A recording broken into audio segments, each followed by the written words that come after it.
Hello everyone, welcome to my channel. तो आज हम इस वीडियो में लेकर के आए हैं स्वतंत्रता आंदोलन से संबंधित प्रकाशित पत्र, पत्रिकाएं एवं पुस्तकें के बारे में आज हम लोग जानेंगे इस वीडियो में। तो आइए शुरू करते हैं। अभ्युदय लीडर हिंदुस्तान। अभ्युदय लीडर हिंदुस्तान के संपादक और लेखक हैं मदन मोहन मालवीय। मदन मोहन मालवीय काशी हिंदू विश्वविद्यालय के प्रणेता थे। मदन मोहन मालवीय, जिन्होंने अभ्युदय लीडर हिंदुस्तान के संपादक हैं और इन्होंने काशी हिंदू विश्वविद्यालय के प्रणेता थे और इनका जन्म 25 दिसंबर 1861 ईस्वी में प्रयागराज में हुआ था। मदन मोहन मालवीय का जन्म प्रयागराज में हुआ था 1861 ईस्वी में और इनकी मृत्यु हो गई थी 22 नवंबर 1946 ईस्वी में वाराणसी में। तो मदन मोहन मालवीय की जन्म हुआ था प्रयागराज में और इनकी मृत्यु 1946 ईस्वी में वाराणसी में हो जाता है। और मदन मोहन मालवीय काशी हिंदू विश्वविद्यालय के प्रणेता थे और इन्होंने ही अभ्युदय लीडर हिंदुस्तान के संपादन किया और लेखक थे। नेक्स्ट है इंडियन मिरर बाम बोधिनी के लेखक कौन हैं?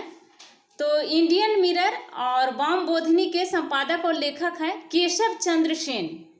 तो केशव चंद्र सेन बंगाल के हिंदू दार्शनिक और धार्मिक उपदेशक एवं समाज सुधारक थे केशव चंद्र सेन और इनका जन्म कलकत्ता में हुआ था। केशव चंद्र सेन का जन्म कलकत्ता में हुआ था 18 नवंबर 1838 ईस्वी में इनका जन्म कलकत्ता में हुआ था और मृत्यु भी इनकी कलकत्ता में ही हुई थी 8 जून 1884 ईस्वी में। 1884 में इनकी मृत्यु हो गई थी और 1838 में इनका जन्म हुआ था। केशव चंद्र सेन के बंगाल के हिंदू दार्शनिक धार्मिक उपदेशक एवं समाज सुधारक थे केशव चंद्र सेन, जिन्होंने इंडियन मिरर और बाम बोधिनी का संपादन किया। नेक्स्ट है इंडिपेंडेंट। तो इंडिपेंडेंट के संपादक हैं लेखक हैं मोतीलाल नेहरू। तो मोतीलाल नेहरू जो हमारे प्रथम प्रधानमंत्री जवाहरलाल नेहरू के पिता हैं, मोतीलाल नेहरू पिता थे। प्रथम प्रधानमंत्री जवाहरलाल नेहरू के पिता थे मोतीलाल नेहरू और वे भारत के स्वतंत्रता संग्राम के आरंभिक कार्यकर्ताओं में से एक थे। शुरुआती के कार्यकर्ताओं में से एक थे। स्वतंत्रता संग्राम के शुरुआती कार्यकर्ताओं में से एक थे जो मोतीलाल नेहरू जी के पिता थे और 1919 ईस्वी में पहली बार और 1928 ईस्वी में इन्होंने दूसरी बार पुनः कांग्रेस का अध्यक्ष बने थे। 1919 ईस्वी में कांग्रेस का अध्यक्ष पहली बार बने और 1928 ईस्वी में पुनः दोबारा दूसरी बार ये अध्यक्ष कांग्रेस के अध्यक्ष बने थे मोतीलाल नेहरू। जवाहरलाल नेहरू के पिता थे मोतीलाल नेहरू और इन्होंने ही इंडिपेंडेंस को लिखा था। नेक्स्ट है काल। तो काल जो है परांजपे के द्वारा लिखा गया है, जिनका परांजपे का पूरा नाम है शिवराम महादेव परांजपे। शिवराम महादेव परांजपे और इन्होंने ही काल को लिखा है। मराठी में प्रतिभाशाली साहित्यकार और वक्ता थे शिवराम महादेव परांजपे। पत्रकार और नीतिज्ञ भी थे परांजपे। उन्होंने काल नामक साप्ताहिक द्वारा, एक काल जो है वो साप्ताहिक पत्रिका था, तो काल नामक साप्ताहिक द्वारा इन्होंने महाराष्ट्र में ब्रिटिश शासन के विरुद्ध जन चेतना के निर्माण में सफलता पाई थी शिवराम महादेव परांजपे ने। और काल नामक जो साप्ताहिक है उसको उस साप्ताहिक के द्वारा महाराष्ट्र में ब्रिटिश शासन के विरुद्ध जन चेतना को जगाया था परांजपे ने। नेक्स्ट है कामरेड हमदर्द। तो कामरेड हमदर्द मोहम्मद अली जिन्ना इसके संपादक हैं। कामरेड और हमदर्द का 20वीं सदी के ये नेता थे। मोहम्मद अली जिन्ना एक प्रमुख राजनीतिज्ञ थे 20वीं सदी का मोहम्मद अली जिन्ना, जिन्होंने आगे चल करके पाकिस्तान के गवर्नर जनरल भी बने थे। तो अगर अली जिन्ना के बारे में हम जाने तो 20वीं सदी के एक प्रमुख राजनीतिज्ञ थे जिन्हें पाकिस्तान के संपादक के रूप में जाना जाता है, मोहम्मद अली जिन्ना को। और वे मुस्लिम लीग के नेता थे जो आगे चलकर पाकिस्तान के पहले गवर्नर जनरल बने और पाकिस्तान में उन्होंने आधिकारिक रूप से मोहम्मद अली जिन्ना को पाकिस्तान में आधिकारिक रूप से कायदे आजम, ये महात्मा गांधी द्वारा दिया गया उपाधि है। मोहम्मद अली जिन्ना को महात्मा गांधी ने उनको कायदे आजम कहकर बुलाया था। तो कायदे आजम उनको पाकिस्तान में आधिकारिक रूप से कायदे आजम यानी महान नेता, और बाबा एक कौम यानी राष्ट्रपिता के नाम से उनको पाकिस्तान में आधिकारिक रूप से जाना जाता है, नवाजा जाता है मोहम्मद अली जिन्ना को कायदे आजम, और जिसका मतलब होता है महान नेता, और बाबा एक कौम यानी राष्ट्रपिता के नाम। जैसे हमारे भारत का राष्ट्रपिता महात्मा गांधी, उसी तरह से पाकिस्तान में उन्हें नवाजा जाता है बाबा एक कौम राष्ट्रपिता के नाम से, मोहम्मद अली जिन्ना को। और इन्होंने ही कामरेड और हमदर्द नामक पत्रिका को संपादन किया था। नेक्स्ट क्वेश्चन है, केसरी में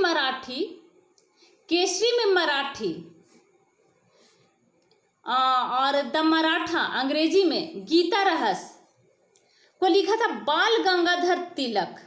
बाल गंगाधर तिलक लिखा गया था मराठी, केसरी मराठी में और द मराठा अंग्रेजी में, और गीता रहस्य को भी बाल गंगाधर तिलक के द्वारा लिखा गया था। तो बाल गंगाधर तिलक भी एक महान भारतीय राष्ट्रवादी शिक्षक थे, समाज सुधारक थे, वकील थे और स्वतंत्रता सेनानी थे बाल गंगाधर तिलक। उन्हें लोकमान आदरणीय शीर्षक भी प्राप्त हुआ है। बाल गंगाधर तिलक को लोकमान बाल गंगाधर तिलक के नाम से भी जाने जाते हैं वे, जिसका अर्थ होता है, लोकमान का अर्थ होता है लोगों द्वारा स्वीकृत, लोगों के द्वारा स्वीकृत। ये लोकमान का अर्थ होता है, इनका आदरणीय शीर्षक प्राप्त हुआ है लोक के मान में। इनका मूल नाम है, बाल गंगाधर तिलक का मूल नाम है केशव गंगाधर तिलक था, मूल नाम था इनका केशव गंगाधर तिलक। और बाल गंगाधर तिलक को वेलेंटाइन सिरोल ने भारतीय अशांति का जनक कहा था। बाल गंगाधर तिलक को भारतीय अशांति का जनक वेलेंटाइन सिरोल ने कहा था। नेक्स्ट है कर्मयोगी युगांतर, वंदे मातरम, लाइफ डिवाइन। इसका लेखक है अरविंद घोष और सावित्री। कर्मयोगी युगांतर, वंदे मातरम, लाइफ डिवाइन, अरविंद घोष, सावित्री, सबके लेखक हैं अरविंद घोष। तो अरविंद घोष एक योगी थे, योगी एवं दार्शनिक थे अरविंद घोष, जिनका जन्म 15 अगस्त 1872 ईस्वी में हुआ था। अरविंद घोष का जन्म 15 अगस्त 1872 में, और इनकी मृत्यु हो गई थी 1950 ईस्वी में। स्वतंत्रता संग्राम में क्रांतिकारी रूप में भाग लिया, किंतु बाद में योगी बन गए थे ये अरविंद घोष बाद में योगी बन गए थे। स्वतंत्रता संग्राम के क्रांतिकारी के रूप में ये भाग लिए थे, लेकिन बाद में योगी बन जाते हैं। और इन्हीं के द्वारा लिखा गया था कर्मयोगी युगांतर, वंदे मातरम, लाइफ डिवाइन, सावित्री।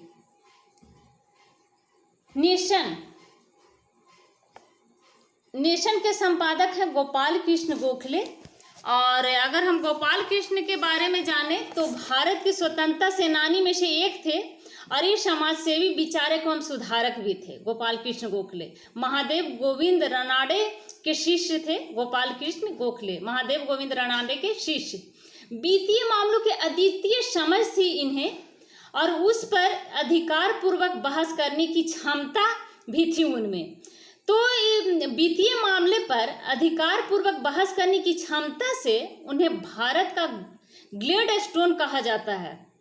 गोपाल कृष्ण गोखले को भारत का ग्लेडस्टोन कहा जाता है, इसलिए कि उनको जो है अद्वितीय समझ और वित्तीय मामले में अद्वितीय समझ थी, और उस पर अधिकार पूर्वक बहस करने की क्षमता थी।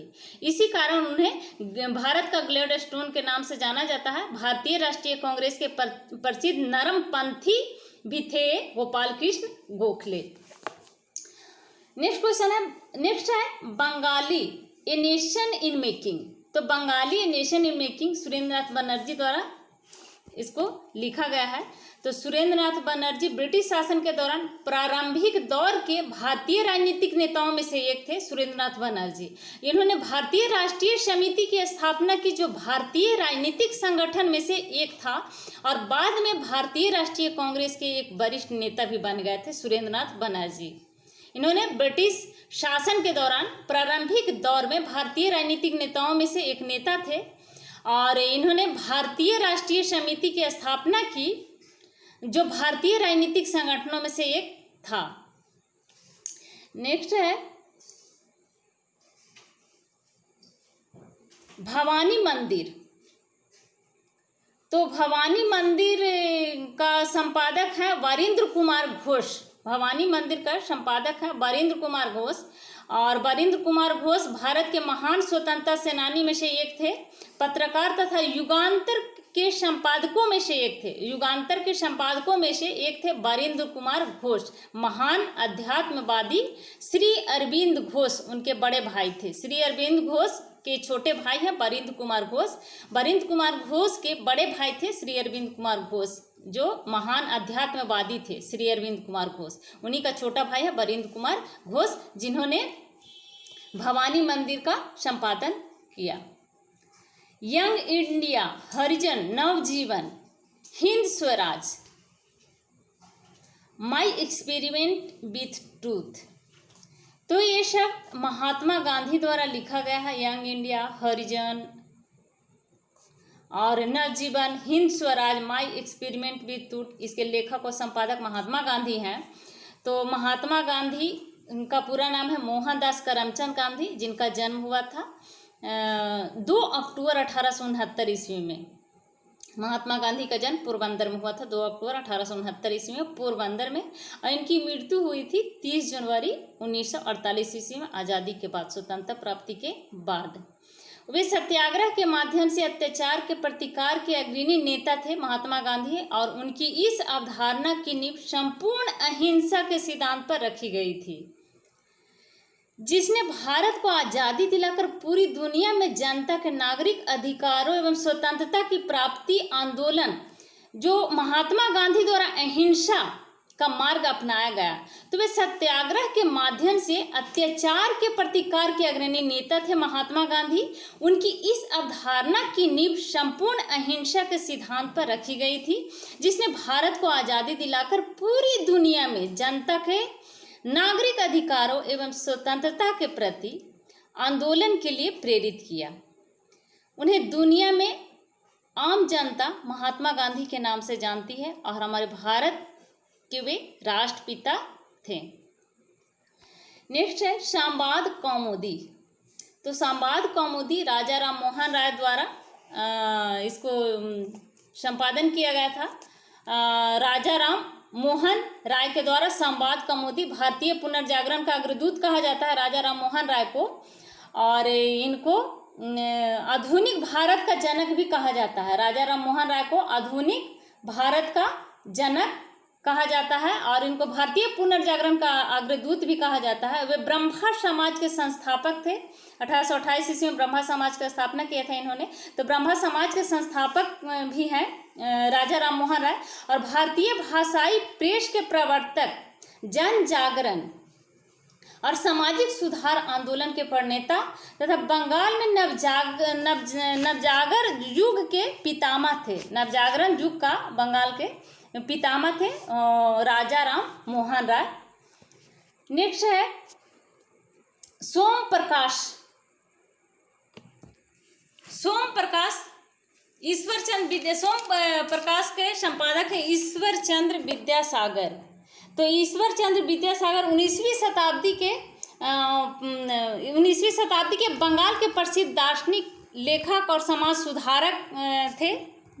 ईश्वर चंद्र विद्यासागर प्रकाशक थे, उद्यमी और परोपकारी व्यक्ति थे ईश्वर चंद्र विद्यासागर, और वे नारी शिक्षा के समर्थक थे। ईश्वर चंद्र विद्यासागर नारी शिक्षा के समर्थक थे, और इन्हीं के प्रयास से विधवा पुनर्विवाह के लिए लोकमत तैयार किया गया। ईश्वर चंद्र विद्यासागर के प्रयास से विधवा पुनर्विवाह के लिए लोकमत तैयार किया गया और इन्हीं के प्रयासों से 1856 ईस्वी में विधवा पुनर्विवाह कानून पारित हुआ।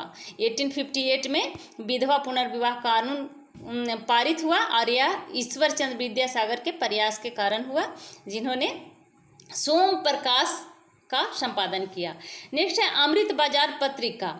तो अमृत बाजार पत्रिका जो है शिशिर कुमार घोष के द्वारा इसका संपादन किया गया था। शिशिर कुमार घोष प्रसिद्ध राष्ट्रवादी पत्रकार थे। अमृत बाजार पत्रिका के संपादक थे शिशिर कुमार घोष तथा स्वतंत्रता संग्राम सेनानी भी थे शिशिर कुमार घोष, और वे इंडिया लीग के संस्थापकों में से एक थे शिशिर कुमार घोष। अमृत बाजार पत्रिका नामक साप्ताहिक पत्र जो था अमृत बाजार पत्रिका, तो अमृत बाजार पत्रिका नामक साप्ताहिक पत्र का प्रकाशन अपने गांव से ही आरंभ किया था शिशिर कुमार घोष ने, जो शीघ्र ही द्विभाषी हो गया था, 2 भाषा में हो गया था, क्योंकि वर्नाकुलर प्रेस एक्ट के कारण इन्होंने अपने पत्र को रातों रात अंग्रेजी साप्ताहिक का रूप दे दिया था। अंग्रेजी साप्ताहिक का रूप दे दिया था इन्होंने वर्नाकुलर प्रेस एक्ट के कारण, रातों रात इसको अंग्रेजी साप्ताहिक का रूप दे दिया था शिशिर कुमार घोष ने अमृत बाजार पत्रिका का। नेक्स्ट है कॉमन बिल न्यू इंडिया। तो common bill new India Annie Besant के द्वारा इसको लिखा गया था। कॉमन बिल और न्यू इंडिया के लेखक हैं एनी बेसेंट, और ये प्रख्यात समाज सुधारक और स्वतंत्रता सेनानी थी एनी बेसेंट। एनी बेसेंट ने भले ही विदेशी महिला थी, एनी बेसेंट इंडियन नहीं थी, विदेशी महिला थी, आयरलैंड की रहने वाली थी मूल रूप से एनी बेसेंट। तो विदेशी महिला, चाहे भले ही वह विदेशी महिला हो, लेकिन उन्होंने भारत को एक सभ्यता के रूप में स्वीकार किया और यहाँ राष्ट्रवाद को गले से लगाया एनी बेसेंट ने। और 1907 ईस्वी में थियोसॉफिकल सोसाइटी के अध्यक्ष भी निर्वाचित हुई थी एनी बेसेंट, थियोसॉफिकल सोसाइटी के अध्यक्ष। उन्होंने अपने होम रूल लीग आंदोलन से लोगों में चेतना का भी संचार किया। होम रूल लीग आंदोलन जो है एनी बेसेंट के द्वारा भी और तिलक के द्वारा भी चलाया गया था होम रूल लीग आंदोलन। बाद में दोनों आकर के मिल जाते हैं और दोनों एक साथ मिलकर के होम रूल लीग आंदोलन को चलाते हैं एनी बेसेंट और तिलक। 1917 ईस्वी में कलकत्ता के अधिवेशन में कांग्रेस के अध्यक्ष बनी थी एनी बेसेंट, और इस प्रकार से कांग्रेस के पहली महिला अध्यक्ष बनी एनी बेसेंट। मूल रूप से आयरलैंड के रहने वाली थी एनी बेसेंट, और कांग्रेस की पहली भारतीय महिला अध्यक्ष सरोजिनी नायडू थी, लेकिन कांग्रेस के पहली महिला अध्यक्ष थी एनी बेसेंट, आयरलैंड की रहने वाली थी। नेक्स्ट है फ्री हिंदुस्तान। तो फ्री हिंदुस्तान जो है तारकनाथ के द्वारा लिखा गया था। ब्रिटिश विरोधी भारतीय बंगाली क्रांतिकारी थे तारकनाथ, और उन्हीं के द्वारा फ्री हिंदुस्तान को लिखा गया था। नेक्स्ट है द रिवोल्यूशनरी। तो इसका संपादक है सचिंद्र नाथ सन्याल। तो सचिंद्र नाथ सन्याल जो हैं क्वींस कॉलेज में अपने अध्ययन काल में उन्होंने काशी में प्रथम क्रांतिकारी दल का गठन 1908 ईस्वी में किया था सचिंद्र सन्याल ने, और 1913 में फ्रेंच बस्ती चंदन नगर में सुविख्यात क्रांतिकारी रास बिहारी बोस जो थे सुविख्यात क्रांतिकारी, तो उनसे जाकर के उनकी मुलाकात होती है 1913 ईस्वी में। और इनका जन्म सचिंद्र नाथ सन्याल का जन्म 1893 ईस्वी में वाराणसी में हुआ था, और इनकी मृत्यु 1942 ईस्वी में हो जाती है सचिंद्र नाथ सन्याल की। Poverty and un British rule in India, स्टार गुप्तर, इसके लेखक और संपादक हैं Dadabhai Naoroji. Poverty and un British rule in India Dadabhai Naoroji द्वारा लिखा गया था, और राष्ट्र गुप्तूर भी दादा भाई नौरोजी के द्वारा लिखा गया था। इन्हें ग्रैंड ओल्ड मैन के नाम से भी जाना जाता है दादा भाई नौरोजी को। ये पारसी बुद्धिजीवी, शिक्षा शास्त्री थे, कपास के व्यापारी थे तथा राजनीतिक सामाजिक नेता भी थे दादा भाई नौरोजी। बायोब्रीथ के नाम से इनको जाना जाता है, बायोब्रीथ पुरुष के नाम से इनको जाना जाता है, ग्रैंड ओल्ड मैन। और 1892 से 1893 ईस्वी तक इन्होंने यूनाइटेड किंगडम के हाउस ऑफ कॉमन्स के सदस्य रहे थे दादा भाई नौरोजी। ये ब्रिटिश संसद में सदस्य के रूप में चुने गए थे और 1892 से 1895 ईस्वी तक वो संसद का सदस्य रहे थे। दादा भाई नौरोजी, जिन्हें ग्रैंड ओल्ड मैन के नाम से जाना जाता है, इन्होंने ही poverty and British rule in India और राष्ट्रगुप्तुर को संपादन किया था और लेखक भी हैं। तो ये थे आज के हमारे कुछ महत्वपूर्ण